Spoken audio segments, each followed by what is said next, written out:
Hello students, welcome to Nectus online classes. हम लोग पढ़ रहे थे क्लास 10th का फिजिक्स, ठीक है, जिसमें हम लोगों ने चैप्टर 1 खत्म कर चुका था। ठीक है, अब हम लोग पढ़ने वाले चैप्टर 2। हमारा चैप्टर 2 है प्रकाश का अपवर्तन, रिफ्रैक्शन ऑफ लाइट। तो इस चैप्टर को हम लोग शुरू करते हैं। ठीक है, तो इस चैप्टर को शुरू करने से पहले मैं आप लोगों से कहना चाहूँगा, ठीक है, चैनल पर नए हैं तो सब्सक्राइब करें, वीडियो पसंद आए तो लाइक करें और दोस्तों के साथ शेयर जरूर करें। तो चलिए शुरू करते हैं हम लोग अपना पहला चैप्टर 2। ठीक है, प्रकाश का अपवर्तन। तो हम लोग देखें प्रकाश का अपवर्तन क्या होता है, रिफ्रैक्शन ऑफ लाइट। इससे पहले का हमारा जो चैप्टर था प्रकाश का परावर्तन था। तो दोनों में अंतर क्या है वो हम देखते हैं। प्रकाश का अपवर्तन, परावर्तन। पहले हम लोग परावर्तन में क्या होता था, परावर्तन में हमारे पास दर्पण था। परावर्तन हमारे पास क्या था, दर्पण। ठीक है, मिरर। यहाँ पे क्या था, मिरर था। यहाँ पे हम लोग देखते थे कि प्रकाश का किरण आता है, किसी बिंदु से टकराता है, टकराकर वापस लौट जाता है। तो वापस लौटने की घटना को हम लोग प्रकाश का परावर्तन कहते हैं। अब हम लोग को पढ़ना है अपवर्तन। अपवर्तन में हम लोग कोई पारदर्शी पदार्थ लेंगे। हम लोग क्या लेंगे, पारदर्शी पदार्थ। यहाँ पे पारदर्शी, ट्रांसपेरेंट कुछ होगा, ट्रांसपेरेंट। ये जो मिरर था पारदर्शी नहीं था, ये अपारदर्शी था। ठीक है, कि इसके लाइट क्रॉस नहीं कर सकता था, कि किधर कलर किया होता। अब हम लोग देखें पारदर्शी पदार्थ के केस में क्या होता है, प्रकाश का अपवर्तन होता है। तो अपवर्तन कैसे हो सकता है, जैसे मान लेते ये हमारे पास ऊपर यहाँ पे वायु है और नीचे यहाँ पे मान लेते हैं जल है। तो जल क्या है, पारदर्शी पदार्थ है। मतलब कोई प्रकाश का किरण आ रहा है, ठीक है, इस सतह पे टकराया, टकराने के बाद क्या हो जाएगा, ये उस ओर जा सकता है। ठीक है, बिल्कुल सीधा जा सकता है। तो इस प्रकाश इसके आर पार जा सकता है। तो इस घटना को जब प्रकाश एक माध्यम से, एक माध्यम वायु एक माध्यम है, जल एक दूसरा माध्यम है, तो जब प्रकाश की किरण एक माध्यम से दूसरे माध्यम में प्रवेश करती है, एक पारदर्शी माध्यम से दूसरे पारदर्शी माध्यम में प्रवेश करती है, तो अपने मूल पथ से विचलित हो जाती है। अपने इसका मूल पथ मतलब इसको इस रास्ते पे जाना चाहिए था।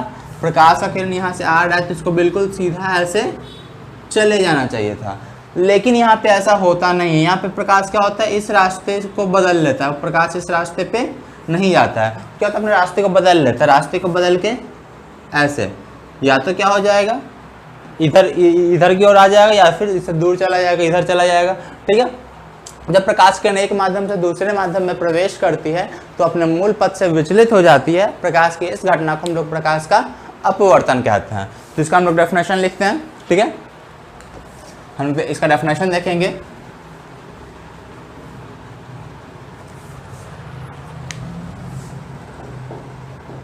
प्रकाश का अपवर्तन और रिफ्रैक्शन ऑफ लाइट।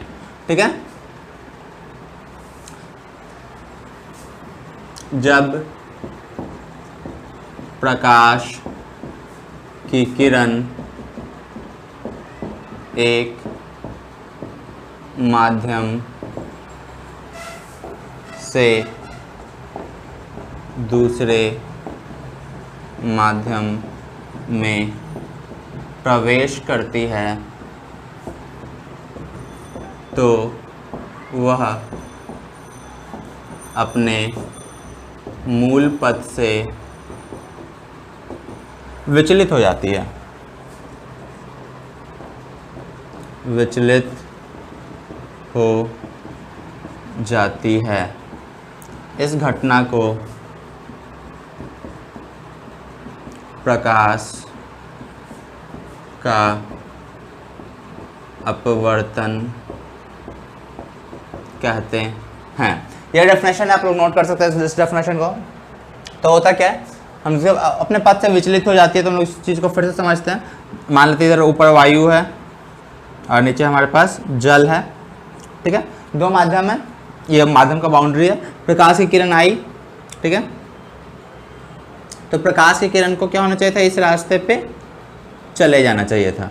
ठीक, प्रकाश की किरण बिल्कुल इसको सीधा निकल जाना चाहिए था। लेकिन क्या होता है, ये जो किरण है हमारे पास, ये कौन सा किरण है, आपतित किरण है। ये जो किरण हमारे पास आ रहा है ये कौन सा किरण है, आपतित किरण। जैसा कि हम लोग परावर्तन में भी पढ़े थे, जो किरण आ रहा है वो आपतित किरण होगा। अब जिस बिंदु पे टकराया, इस बिंदु पर हम ये यहाँ पे इसको ए नाम देते हैं और इस बिंदु ओ पे टकराता है, ठीक है, तो ओ जो है वो क्या है, आपतन बिंदु है। और आपतन बिंदु पर हम 90 डिग्री का एक लाइन बना लेते हैं, ठीक है। तो ये हम एम डैश का नाम दे देते हैं, ठीक है। तो ये हमारा क्या कहलाता है, आपतन बिंदु पे लंब हो जो होता है उसको कहलाता है अभिलंब, अभिलंब। तो ये आपतित किरण हम लोगों ने अभिलंब बना लिया। और ये हमारे पास क्या है, अपवर्त, ये किरण है जो बिल्कुल सीधा निकल जाना चाहिए था। लेकिन यहाँ पे क्या होता है, हम लोगों ने अभी देखा कि अपने मूल पथ से विचलित हो जाती है, जो उसका ओरिजिनल पाथ था उससे क्या होता है, डेविएट कर जाता है। डेविएट करेगा तो मान लेते ये इधर आ गया, ये थोड़ा मुड़ गया, किधर मुड़ गया, अभिलंब की ओर। क्या हो गया, ये अभिलंब है हमारा और अभिलंब की तरफ मुड़ गया। तो ये हो गया अपवर्तित किरण। ये क्या है, अपवर्तित किरण, ठीक है। आपतित किरण को हम लोग इंसिडेंस रे कहेंगे, इसको रिफ्रैक्टेड रे, ये रिफ्रैक्टेड रे भी कहलाता है, REFRACTED, रिफ्रैक्टेड रे। और आपतित किरण क्या कहलाता है, इंसिडेंस रे, ठीक है। तो ये अपने मूल पथ से विचलित हो जाती है। तो जरूरी नहीं कि ये अभिलंब की ओर आए, अभिलंब से दूर भी जा सकती है, यह किरण ऐसे भी जा सकती है। लेकिन इस केस में ऐसा नहीं होगा, हम लोग आगे देखेंगे कि जो किरण है, प्रकाश किरण अभिलंब की तरफ कब आती है और अभिलंब से दूर कब मुड़ती है, ठीक है। तो ये आप लोग इसका स्क्रीनशॉट ले सकते हैं, फिर हम लोग आगे बढ़ेंगे, ठीक है। एक और हम देखते हैं केस कि यहाँ पे हम लोगों ने लिया है, ऊपर मान लेते हैं वायु ले लेते हैं और नीचे में इस बार कांच ले लेते हैं, ठीक है।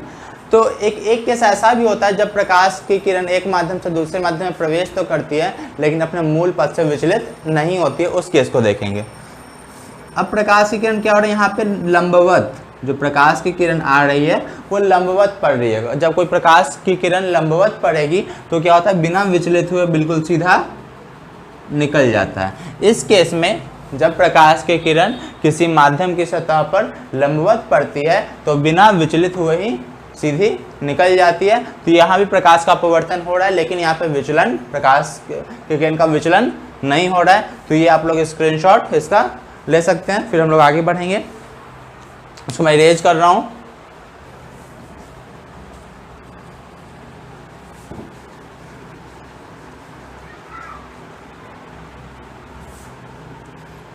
अब प्रकाश के परावर्तन का हमारे डेली लाइफ में बहुत सारा एप्लीकेशन है, बहुत जगहों पे हम लोग प्रकाश के परावर्तन को देखते हैं। एक बहुत सारा एग्जांपल बहुत सारा एग्जांपल होता है, एक एग्जांपल हम कंसीडर करेंगे। जैसे एग्जांपल हम लेते हैं, पानी से भरे बर्तन की पेंदी में रखे सिक्के का ऊपर उठा हुआ प्रतीत होना, ऊपर उठा हुआ प्रतीत होना। अब क्या होता है, आप लोग नोटिस किए होंगे कि पानी से भरा बर्तन पर कोई सिक्का रखा हो उसकी पेंदी में, तो क्या होता है, थोड़ा हमको ऊपर उठा हुआ महसूस होता है। या फिर लोग ऐसा भी देखते हैं, बाल्टी में अगर पानी भर दिए हैं तो बाल्टी का ऐसा लगता है कि गहराई कम है, ठीक है, ये सब हमको महसूस होता है। उसके अलावा हम एक और चीज़ देख सकते हैं कि अगर हम ग्लास का ये ले लें, गिलास ले लें, ठीक है, और उसमें हमको पेंसिल रखते हैं तो पेंसिल हमको मुड़ा हुआ दिखाई देता है, ठीक है। ये सारा जो एप्लीकेशन है हर जगह प्रकाश का अपवर्तन है। तो देखते हैं प्रकाश का अपवर्तन क्या होता है। सबसे पहले हम ये एग्जांपल कंसीडर करते हैं, ठीक है। तो हम लोग देखते हैं एक एग्जांपल, ठीक है। ये हम लोगों ने एक बीकर लिया है, ये हमारे पास क्या है, बीकर है, ठीक है। अब ये पानी से भरा हुआ है, ठीक है। तो ये हमारे पास ये सतह क्या है, ये पानी है।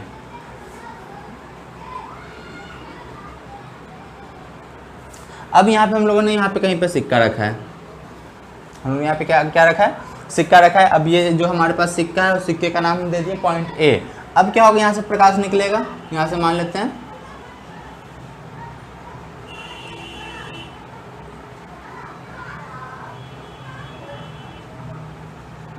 ये प्रकाश यहाँ से निकला, ठीक है। अब इस यहाँ से प्रकाश निकलेगा और जब हमारी आंखों पर पड़ेगा तो हमको सिक्का नजर आएगा। तो जब ये प्रकाश निकला तो यहाँ पे ये जल है और ऊपर क्या है, वायु। अब क्या हो रहा है, प्रकाश का अपवर्तन होगा, एक माध्यम से दूसरे माध्यम में जा रहा है। तो क्या होगा, अपने मूल पथ से विचलित हो जाएगा। इस जो प्रकाश को बिल्कुल ऐसा सीधा चला जाना चाहिए था, वो क्या होता है, थोड़ा मुड़ जाता है, ये ऐसे गया, ये क्या हो गया, ऐसे गया, ठीक है। इस प्रकाश को बिल्कुल ऐसे सीधा चला जाता था, लेकिन प्रकाश के अपवर्तन के कारण क्या हो जाएगा, थोड़ा सा मुड़ जाएगा। तो ऐसे हमारी ऐसे पहुंचेगा, और हम मान लेते हम यहाँ से देख रहे हैं, यहाँ से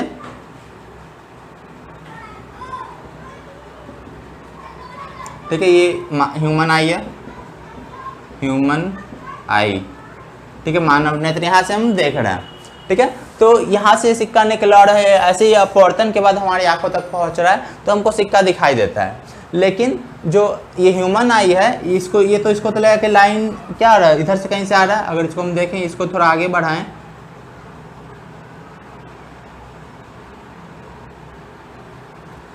ठीक है, तो हमारी आंखों को प्रतीत होगा कि जो दोनों किरण आ रहे हैं, जो किरण अपवर्तन का दोनों किरण जो आ रहा है वो कहीं इस बिंदु से आ रहा है। तो हमको क्या होता है, आंखों को जो सिक्का है उसका एक प्रतिबिंब नजर आता है, ठीक है। और प्रतिबिंब कहाँ पे नजर आता है, वो हमको इस पोजीशन A' पे नजर आता है। इस वजह से क्या होता है, ठीक है, इस वजह से यहाँ पे वायुमंडल ये प्रकाश का अपवर्तन हो रहा है, ठीक है। प्रकाश के अपवर्तन की वजह से हमको क्या होता है, सिक्का थोड़ा सा ऊपर उठा हुआ दिखाई देता है, ठीक है। ठीक इसी तरह हमको इसका गहराई भी कम मालूम होता है, इसी वजह से। अब मान लेते ये यहाँ से नहीं आ रहा तो यहाँ पे सिक्का नहीं होता, ठीक है। अगर यहाँ पे सिक्का नहीं होता, हम मान लेते ये इसके पेंदी से आ रहा है, ठीक है। अगर पेंदी से आ रहा है तो फिर तो वही होता, ठीक है। ये इसको ऐसा लगता कि ये जो पेंदी है वो यहाँ से आ रहा है, तो हमको उसका पेंदी क्या होता है, यहाँ पे नज़र आता। तो फिर तो सिक्के का ऊपर उठा हुआ होना, बाल्टी की गहराई कम मालूम पड़ना, ये सारे प्रकाश के अपवर्तन की वजह से होता है। होप आप लोग को समझ आया होगा, ठीक है। आप लोग को करना ये है, ठीक है, इस वीडियो को देखने के बाद मैंने ये पूरा इसको समझा दिया है, आपको इसका डायग्राम के साथ एक एक्सप्लेनेशन चाहिए। आप लोग का क्वेश्चन ये है, पानी से भरे बर्तन की पेंदी में रखे सिक्का ऊपर उठा प्रतीत होता है, क्यों, ये आपका क्वेश्चन है, ठीक है। मैंने डायग्राम से आप लोग को बहुत अच्छे से समझाया है। आप लोग को करना ये है, इसका एक्सप्लेनेशन के साथ हमको आंसर कमेंट में चाहिए। चलिए मैं इसको इरेज करता हूँ, फिर हम लोग नेक्स्ट एग्जांपल देखने वाले हैं। आप लोग इसका स्क्रीनशॉट ले सकते हैं। तो चलिए इरेज करता हूँ मैं इसे।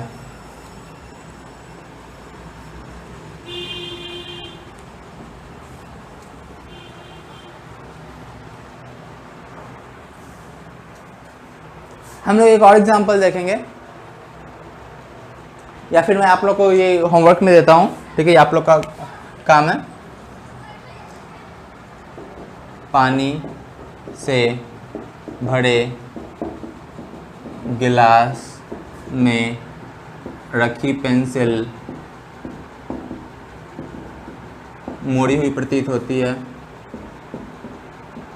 मुड़ी हुई प्रतीत होती है, क्यों।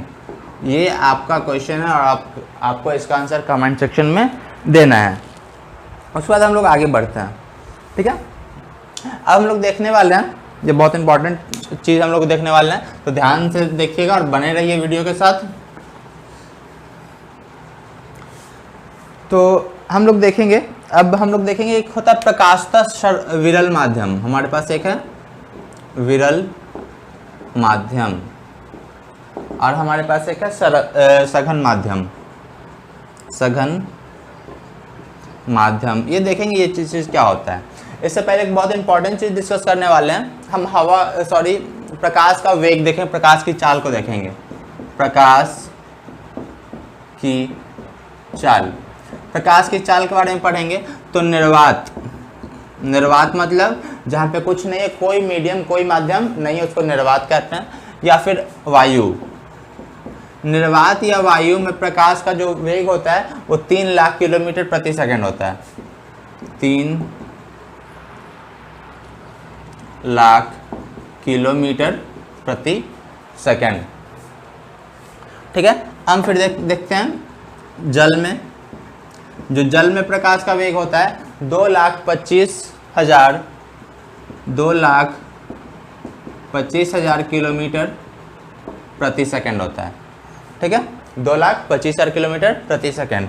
और जो कांच में जो प्रकाश का चाल होता है वो होता है 2 लाख किलोमीटर प्रति सेकंड।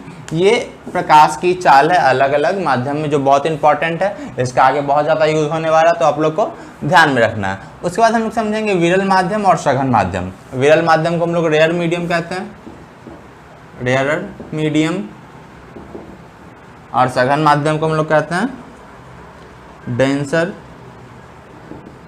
मीडियम। अब विरल माध्यम क्या कहते हैं? वह माध्यम जिसका प्रकाशीय घनत्व कम हो, जिसका प्रकाशीय घनत्व कम। मान लेते हैं दो माध्यम है हमारे पास, एक माध्यम मान लेते हैं जल और दूसरा माध्यम कांच। हमारे पास दो माध्यम है, अब इन दोनों से हम डिसाइड कर सकते हैं कि कौन विरल माध्यम होगा, कौन सघन माध्यम होगा। ठीक है, तो जब कंपैरिजन करेंगे तभी पता चलेगा हमको कि कौन सा विरल माध्यम है, कौन सा सघन माध्यम। बिना कंपैरिजन के हम किसी का नहीं, जैसे हम अकेले नहीं बोल सकते जल विरल माध्यम है, सघन माध्यम है। ये कंपैरिजन के हिसाब से चेंज करता है। ठीक है, हम किससे कंपैरिजन कर रहे हैं उससे डिपेंड कर रहा है। हमारे तो जल और कांच का कंपैरिजन कर रहे हैं। ठीक है, तो विरल माध्यम जिसका प्रकाशीय घनत्व कम हो। अगर इन दोनों में देखा जाए तो प्रकाशीय घनत्व जल का कम होता है। ठीक है, जल का प्रकाशीय घनत्व कम होता है। ठीक है, तो जल विरल माध्यम हो गया। कांच का प्रकाशीय घनत्व जल की तुलना में ज़्यादा होता है, तो कांच क्या हो गया? सघन माध्यम हो गया। या फिर हम लोग ऐसे भी कह सकते हैं, जिस माध्यम में प्रकाश की चाल अधिक होती है वो माध्यम विरल होता है, और जिसमें प्रकाश की चाल कम होती है वो सघन होता है। इन दोनों का कंपैरिजन अगर हम लोग करें, ठीक है, इन दोनों में प्रकाश का चाल कम किस में? कांच में, तो कांच सघन माध्यम हो गया। प्रकाश का चाल ज़्यादा किस में? जल में, तो प्रकाश यहाँ इन दोनों कंपैरिजन जो जल है वो विरल माध्यम हो गया। हम इन दोनों का कंपैरिजन करें, ठीक है, इन दोनों कंपैरिजन में जल में क्या प्रकाश की चाल कम है और वायु में प्रकाश की चाल ज़्यादा है, तो वायु हमारे पास विरल माध्यम हो जाएगा और जल सघन माध्यम हो जाएगा। तो होप आप लोग को सघन माध्यम और विरल माध्यम बहुत अच्छे से समझ आया हो। तो हम लोग फिर आगे देखते हैं। हम लोग एक सीन तो ये देखेंगे,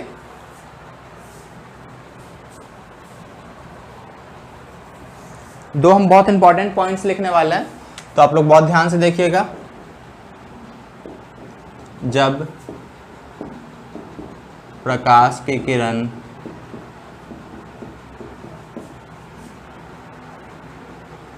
सघन माध्यम से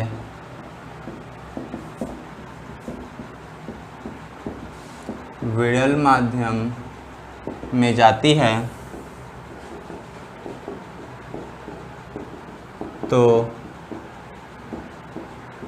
अभिलंब से दूर हट जाती है।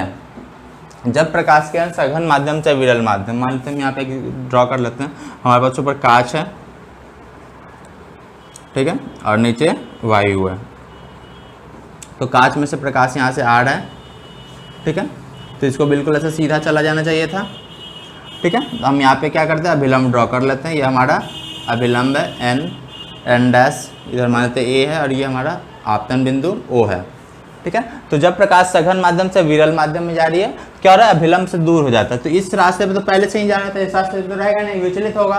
ठीक है, विचलित होकर या तो इधर आ सकता है, या इधर आ सकता है, या इससे दूर जा सकता है, इस रास्ते पे नहीं रहेगा। तो हम लोगों ने अभी देखा कि सघन माध्यम से विरल माध्यम में जाती है तो अभिलंब से दूर हट जाती है। अगर अभिलंब से इससे दूर जाना है तो इसके पास कोई ऑप्शन नहीं, इधर की तरफ जाएगा। ठीक है, तो जब प्रकाश की किरण सघन माध्यम से विरल माध्यम में जाती है तो अभिलंब से दूर हट जाती है। दूसरा पॉइंट ठीक इसी तरह होगा, जब प्रकाश की किरण सघन माध्यम से जब प्रकाश की किरण, आप लोग इसका स्क्रीनशॉट ले लीजिए, फिर मैं दूसरा बताता हूँ, तो आप लोग इसका स्क्रीनशॉट ले सकते हैं। ठीक है, अब हम लोग दूसरा एग्जाम्पल देखते हैं। जब प्रकाश की किरण विरल माध्यम से सघन माध्यम में प्रवेश करती है तो अभिलंब की ओर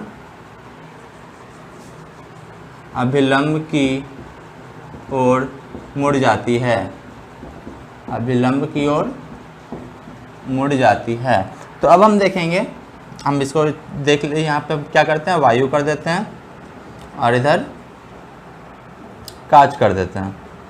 ठीक है,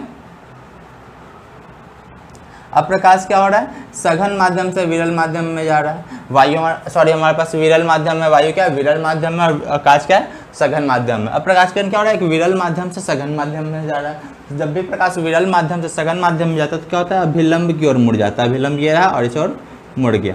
ठीक है, तो ये घटना होता है। ठीक है, तो दो अलग अलग केस है जहाँ पे एक तरफ अभिलंब की ओर मुड़ती है और दूसरा केस क्या है, अभिलंब से दूर हट जाती है। तो दोनों केस बहुत इंपॉर्टेंट है, आप लोग को ध्यान रखना है। एक चीज़ मैं और डिस्कस करना चाहूँगा। ठीक है, तो हमारे पास यहाँ पे एक चीज़ और, ये हम लोगों ने देख लिया, ये आपतित किरण है। ठीक है, ये आपतन, ये पॉइंट जो है, ये बिंदु, ये जो बिंदु है हमारा, ये हमारा बिंदु अभिलंब है। ठीक है, अभिलंब पे हम लोगों ने एक 90 डिग्री खींच, सॉरी ये बिंदु आपतन बिंदु है और आपतन बिंदु पे हम लोग जो 90 डिग्री वाला लाइन बनाया है एन एन डैश। ठीक है, ये हमारा अभिलंब है। और ये जो किरण निकल रहा है, ये वाला किरण, ठीक है, ये किरण हमारा क्या है, अपवर्तित किरण है।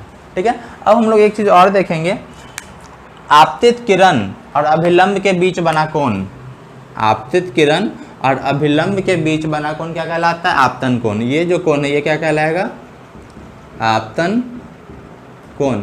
आपतन कोण क्या होता है, आपतित किरण और अभिलंब के बीच बना कोण आपतन कोण कहलाता है। दूसरा हमारे पास क्या है, ये कोण, अपवर्तित किरण और अभिलंब के बीच बना कोण क्या कहलाता है, अपवर्तन कोण। अपवर्तन कोण, तो आपतित किरण और अभिलंब के बीच बना कोण आपतन कोण, वैसे इसी प्रकार अपवर्तन और अभिलंब के बीच बना कोण अपवर्तन कोण। आपतन कोण को आई से डिनोट करते हैं, अपवर्तन कोण को आर से डिनोट करता है। ठीक है, इतना होने के बाद बहुत मोस्ट इंपॉर्टेंट चीज आता है, अपवर्तन के नियम। अब हमारे पास क्या आता है, अपवर्तन के नियम। तो अपवर्तन के दो मोस्ट इंपॉर्टेंट नियम है। ठीक है, बहुत इंपॉर्टेंट, बहुत ज़्यादा इंपॉर्टेंट है अपवर्तन का नियम। पहला नियम तो ये कहता है कि आपतित किरण, ठीक है, आपतन बिंदु पर अभिलंब और अपवर्तित किरण, ये तीनों एक ही समतल में होता है। जैसे ये बोर्ड है, ये बोर्ड हमारा एक प्लेन है। ठीक है, अब ये सारा क्या है, इसी प्लेन पे लाई करता है, ये भी इसी बोर्ड पे लाई करता है, ये भी इसी बोर्ड पे लाई करता है, ये भी इसी, कोई ऐसे नहीं ना है। अगर ऐसे होता तो क्या होता, इस बोर्ड से बाहर जा रहा है, बाहर की तरफ जा रहा है, अंदर की तरफ होता, अगर पीछे की तरफ होता तो। अब क्या हो रहा है, सारा का सारा जो लाइन है वो इसी बोर्ड पे लाई कर रहा है। मतलब कहने का मतलब सारा का सारा एक ही प्लेन पर है। ठीक है, तो कह सकते हैं आपतित किरण, आपतन बिंदु पर अभिलंब और अपवर्तित किरण तीनों एक ही समतल में होते हैं। ठीक है, 3D फिगर नहीं, मतलब ये जो फिगर बनेगा कैसा बनेगा, 2D बनेगा। ठीक है, और हमारा जो दूसरा नियम है वो भी बहुत इंपॉर्टेंट है। ठीक है, तो हम दूसरे नियम को भी देखेंगे। तो हमारा दूसरा नियम है आपतन कोण की जया। आपतन कोण की जया, जया का मतलब होता है साइन। आपतन कोण की जया, आपतन कोण को हम लोग आई से डिनोट करते हैं, मतलब साइन आई। और अपवर्तन कोण की जया, अपवर्तन कोण क्या है, आर। दूसरा नियम कहता है कि आपतन कोण की जया और अपवर्तन कोण की जया का जो अनुपात होता है एक नियतांक होता है। एक आपतन कोण की जया और अपवर्तन कोण की जया क्या होता है, आपतन कोण और अपवर्तन कोण की जया का अनुपात क्या होता है, एक नियतांक होता है। ये हमारा दूसरा और मोस्ट इंपॉर्टेंट नियम है। ठीक है, अब ये जो नियतांक यहाँ पे आता है, जैसे कोई भी केस, जैसे हम मान लेते हैं यहाँ पे जो कुछ एंगल लिए, यहाँ पे कुछ एंगल लिए। ठीक है, तो जब भी अलग अलग हम एक्सपेरिमेंट करेंगे और एक्सपेरिमेंट में आई और आर का वैल्यू नोट करके जब यहाँ पे वैल्यू रखेंगे sine I upon sine R, तो हमेशा एक कांस्टेंट आएगा, जो वैल्यू है वो चेंज नहीं करने वाला है। ठीक है, माध्यम बदलेंगे तभी चेंज होगा, लेकिन अगर माध्यम को हम एक साथ रखें हैं और यहाँ पे कोई भी कोण ले ले और यहाँ पे उस हिसाब से जो कोण आएगा उसका वैल्यू ये जब रखेंगे तो हमेशा सेम आएगा, माध्यम चेंज करेंगे तभी वैल्यू बदलेगा। ठीक है, तो आपतन को साइन आई और साइन आर क्या होता है, कांस्टेंट होता है। अब इसी कांस्टेंट को बाद में देखा कि जो नियतांक है इसी को हम लोग क्या कहते हैं, अपवर्तन, अपवर्तनांक, अपवर्तनांक। ठीक है, तो हमारा दूसरा नियम है, ठीक है, कि आपतन कोण की जया और अपवर्तन कोण की जया का अनुपात एक नियतांक होता है और यही नियतांक को हम लोग अपवर्तनांक कहते हैं। और हमारे जो अपवर्तन का जो दूसरा नियम है, इस नियम को हम लोग स्नेल का नियम भी कहते हैं, स्नेल्स लॉ भी कहते हैं। तो होप आप लोग को वीडियो पसंद आया। इस वीडियो में हम लोग इतना ही रहने दे रहे हैं। ठीक है, और आगे हम लोग अपवर्तनांक पढ़ेंगे। जो नेक्स्ट वीडियो हमारा आने वाला है वो बहुत ही इंपॉर्टेंट टॉपिक अपवर्तनांक पे आने वाला है। ठीक है, तो मैं कहना चाहूँगा आप लोग को वीडियो अगर पसंद आया तो लाइक ज़रूर करें, दोस्तों के साथ शेयर करें और चैनल को सब्सक्राइब करें। ठीक है, तो नेक्स्ट वीडियो बहुत ही जल्द आने वाला है, और उससे पहले मैंने कुछ आपको होमवर्क भी दिया है, वो मुझे कमेंट बॉक्स में चाहिए। तो ठीक है, आज के लिए हम लोग इतना रहने देते हैं। Thank you.